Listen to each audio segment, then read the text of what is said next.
కుమారస్వామి గారు వినిపిస్తుందా? వినిపిస్తుందండి. చెప్పండి. దువ్వాడ శ్రీనివాస్ గారు ఉన్నారు, ఏమైనా మాట్లాడతారా? కుమారస్వామి గారు నమస్కారం అండి. డిఎస్ గారు బాగున్నారా? ఆరోగ్యం బాగుందా సార్? బాగుందండి. కుటుంబం అందరూ బాగున్నారా? బాగున్నారు. మిమ్మల్ని డిఎస్ అంటామండి ఇక్కడ. ఆయన ఏమన్నా అనుకోవచ్చు. డిఎస్ డబుల్ స్ట్రైక్ అంటే నాకు ఎందుకంటే అగ్రెసివ్ గా ఉంటారు, నాకు అది చాలా ఇష్టం అండి. అది thank you sir. Right are wrong కొన్ని దానివల్ల ఇబ్బందులు ఉంటాయి మీకు సార్, కానీ మాలాంటి వాళ్ళకి మీరు అగ్రెసివ్ స్పీచ్ ఎవరన్నా నమ్మిన నాయకుడి గురించి మాట్లాడటం సార్ అది తప్పు కాదని నేను అనుకుంటున్నాను. చెప్తే పాలిటిక్స్ అలాగే ఉండాలండి. Thank you very much sir, మీ ఆశీర్వచనం. మాధురి గారిని కూడా బిగ్ బాస్ లో చూస్తున్నాం సార్. ఆమె కూడా అలాగే మీకు అగ్రెసివ్ గానే ఉంటారు. ఏంటి మీరు ఫాలో అవుతుంటారా బిగ్ బాస్ ని? డైలీ అండి. కాదు, ఇది కాదు, ముందు సీజన్ లో కూడా మీరు చూసారా? ముందు సీజన్ 9వ సీజన్ అండి. సరే, అప్పటికి ఇప్పటికి ఆ డిఫరెన్స్ ఏం కనిపిస్తుంది మీకు? అప్పుడు ఒక లెక్క, ఇప్పుడు ఒక లెక్క అట, నిజమేనా ఆ లెక్క? ఆ లెక్క అంటే ఇప్పుడు ప్రతి సంవత్సరం ఇప్పుడు మన టెక్నాలజీ పెరుగుతున్నప్పుడు. నేను టెక్నాలజీ లెక్క గురించి చెప్పట్లేదు, ఇన్ హౌస్ లో ఉన్న వాళ్ళ లెక్కలో.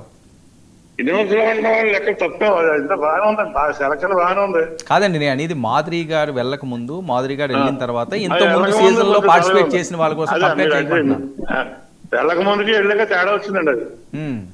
అది అగ్రెసివ్ అందరికీ రాదు కదండి. అదే చెబుతున్నాను. మా డిఎస్ గారు మాట్లాడితే అసలు నిజంగా ఆయన స్పీచ్ గా ఈయన రోజుకి 100 పోస్తుంటారు కదా, ఆ మాత్రం రాకపోతే ఎలాగ ఆవిడకి? ఆయన కాదండి, ఈయన కూడా ఈయన స్పీచ్ టీవీలో ఎప్పుడు మిస్ అవ్వలేదండి. మేము ఎమ్మెల్సీగా ఉన్నప్పుడు కానీ, శ్రీకాకుళం నుంచి పోటీ చేసినప్పుడు కానీ, ఎక్కల్లో వాళ్ళతో ఒక బిగ్ షాట్స్ తో ఫైట్ చేశారు కదా. మామూలు విషయం కాదు కదండి అది. నిజమండి.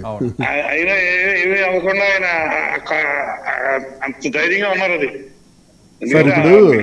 ఫైట్ చేయడం అనేది తేలికైన విషయం కాదండి.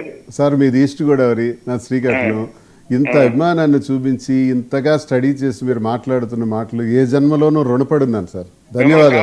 ఒకసారి కలుద్దాం అండి, తప్పకుండా కలుద్దాం. తెలిసి మొన్న ట్రై చేశాను కానీ మాకు మేడం గారు ఇక్కడికి వచ్చారు కదా ఒకసారి. అంటే మీరు సార్, ఏ ఊరండి మీది? మీది ఏ ఊరు? కుమారస్వామి గారు పాలకొల్లు కదా కుమారస్వామి గారు. నేను మాధురి గారు మీ ఇంటికే వస్తాం. అడ్రస్ పెట్టండి, వస్తాను. మా దగ్గర నెంబర్ ఉంటుంది, మీరు చేసిన నెంబర్ ఉంటుంది, నేను తీసిస్తాను. ఇవ్వండి, నాతో మాట్లాడండి, టచ్ లో ఉండండి, మీ ఇంటికి వస్తాం మేము. కాదు, మీరు ఏమైనా సీఎం అయిపోదాం అనుకుంటున్నారు ఏంటి? అందరినీ టచ్ లోకి లాగుతున్నారు. ప్రజలండి, ప్రజలతో సత్సంబంధాలు. వెళ్దాం. ఇప్పుడు ఆయన మా దగ్గరికి వస్తా ఉన్నారు, మేము ఆయన ఇంటికి వెళ్తాం. ఆయన ఇంటికి వెళ్ళి కాఫీ తాగి వస్తాం. పార్టీ పెట్టి ముందు ఆయనకు ధన్యవాదాలు చెప్పి. నమస్కారం సార్. ఏమంటారు? రాజకీయ పరిస్థితి కాదు, ఇండిపెండెంట్ గా గెలిచే పరిస్థితి ఉంటుందా? కూటమిని, వైసీపీని కాదు. 5 సార్లు పోటీ చేశాను, కాంగ్రెస్ నుంచి అలాగే వైసీపీ నుంచి చేశాను, పిఆర్పీ నుంచి 2000, 3000, 4000తో పోయాను. ఇప్పుడు ఏంటి నాకు? ఇప్పుడు ఏం పోయింది నాకు? ఇప్పుడు దువ్వాడ శ్రీనివాస్కి ఏం లేదు, వాడికి చాలా చెడ్డ పేరు ఉంది, ఓట్లు వేయరు, అతన్ని సస్పెండ్ చేసేయండి అని చెప్పారు కదా. వాళ్ళకి నా సత్తా ఏంటో చూపిస్తాను.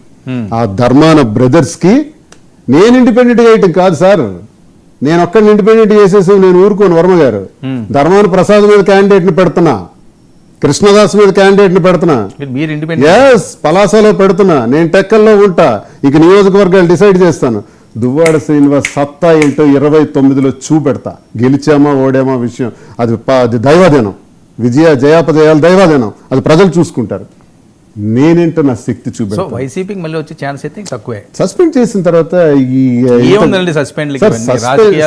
నేను ఒక మాట మీకు చెప్తున్నాను. రాజశేఖర్ రెడ్డి గారితో విద్యార్థి దశ నుంచి రాజకీయంగా అడుగులు వేశాను. ఆయనే నాకు జిల్లాకు పరిచయం చేసి, జిల్లా పరిషత్ వైస్ చైర్మన్ చేసి పక్కన కూర్చోబెట్టుకున్నారు. ఆయనతో భోజనం చేసిన అనుభవాలు కూడా నాకున్నాయి. చాలా చిన్న వయసు నాకు అప్పుడు. అలాంటి రాజశేఖర్ రెడ్డి గారి ఆ కుమారుడిగా జగన్మోహన్ రెడ్డి గారిని ఇంకా అత్యంతగా ప్రేమిస్తాను, అభిమానిస్తాను, గౌరవిస్తాను. ఆయనకి నా హృదయపూర్వక నమస్కారాలు. అధికారంలో ఉన్నప్పుడు అదే మాట అన్నాను, సస్పెండ్ అయిపోయినా ఇదే మాట అంటున్నాను, అపోజిషన్లో ఉన్న ఇదే మాట అన్నాను. ఒక్కడిగా ఈరోజు నేనున్నాను. దువ్వాడ శ్రీనివాస్ అంటే ఒంటరిగా ఉండి కూడా జగన్మోహన్ రెడ్డి గారు అంటే మంచి నాయకుడు అని నేను చెప్తున్నాను. కానీ ఈ పరిస్థితికి దారి తీసిన ఎవరైతే